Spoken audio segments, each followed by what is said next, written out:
احكي لي القصة يا منصورة، ووري الوش كده للناس. انا كان متقدم لي عريس وكده، وبعدين اول ما هو كان منفصل، واول ما هي طليقته عرفت اللي هو متقدم لي بدأت ترن عليه وتقول له انت لو اخدتها انا هندمك عليها وهحبسك. جت تاني يوم بقى راحت متخانقه مع بنت عمتي وكده، وبتقول لها هو انت فين، انا عاوزاكي واستقبلي ونص ساعه اجيلك عند البيت استقبلي اللي هيحصل. كل دوت الاسكرينات معايا. وبعدين هي جت عند البيت، كنت انا لسه جايه من الشغل ورحت قاعده قدام البيت. راحت جت وقعدت تزعق وتهلل والناس دي مش عارفه ايه والكلام ده عشان نمسك مع بعض. راحت جت خلتني واقفه بعيده عنها، راحت ادتني بالموس وجريت. يعني انت عايزة تقولي طبعا لي اللي في وشك ده عشان عريس اتقدم لك علشان فطلقته؟ هي قالت له اصلا، قالت له انت لو خدتها هندمك عليها وهحبسك. اه. فبعد كده هي جت بقى عند البيت والكلام دوت وشدنا مع بعض عشان استفزتني بكلام، وبعدين راحت واقفه في اخر الشارع عشان اديني ناس هي بتقولي والكلام دوت. فضلت مسحوله معايا، وبعدين ببص كده وانا واقفه بعيد عنها لقيتها ادتني بالموس وجريت. وانا بقيت ماسكه وشي كده حسيت ان في حاجه مدلدله، الحته دي كلها دلدلت.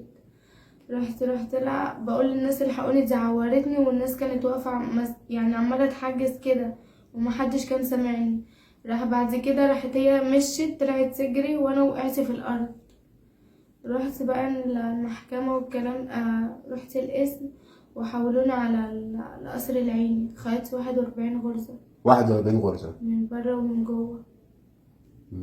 تمام، وبعدين وادوني اتمسكت؟ لا هي هربانه. وبعدين نزلت ستوري بتقول فيه جرائية وحوش ما شفتلكوش عند بيتكو وعلمت عليكم.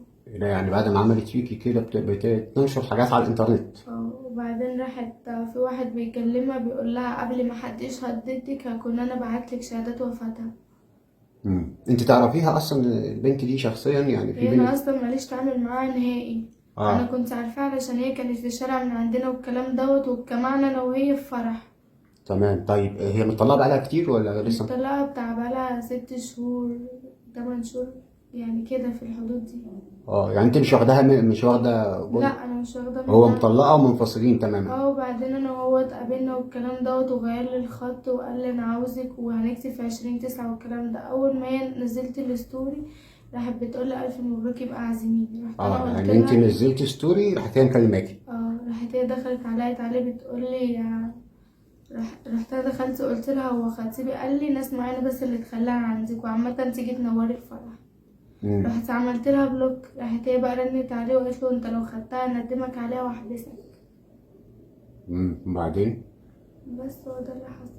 وهي بقى يعني دوت مفيش اي مبرر حتى عشان اي حاجه اللي هي تعمل كده في وشي، مش تبوظ لي وشي. طب يعني هي خليتك ماشية في الشارع ولا ايه اللي حصل؟ هي جت عند البيت عندنا وبعدين؟ وكان معاها موز، راحت عورتني بيه. وبعدين طلعت صحابها قعدوا يتكلموا لا ده مش موز ده ضفيرها اللي عمل كده. لا وريني كده الجرح ضفرها ايه، وريني الجرح. انت بتقولي كام غرزة؟ 41. 41 غرزة.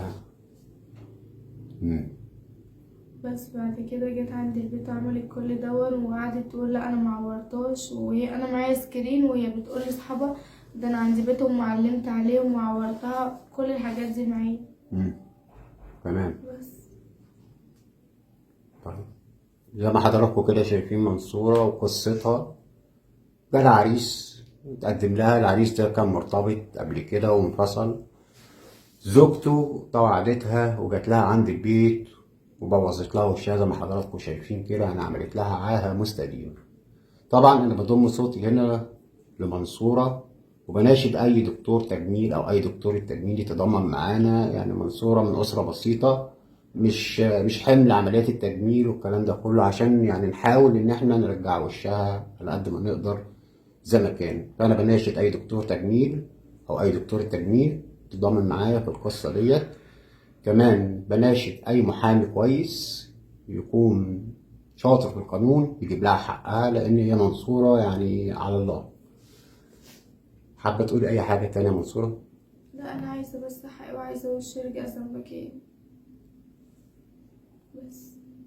إن شاء الله حقك راجع، وبإذن الله الأجهزة الأمنية هتضبطها في أقرب وقت، وإحنا واثقين في حاجة زي كده.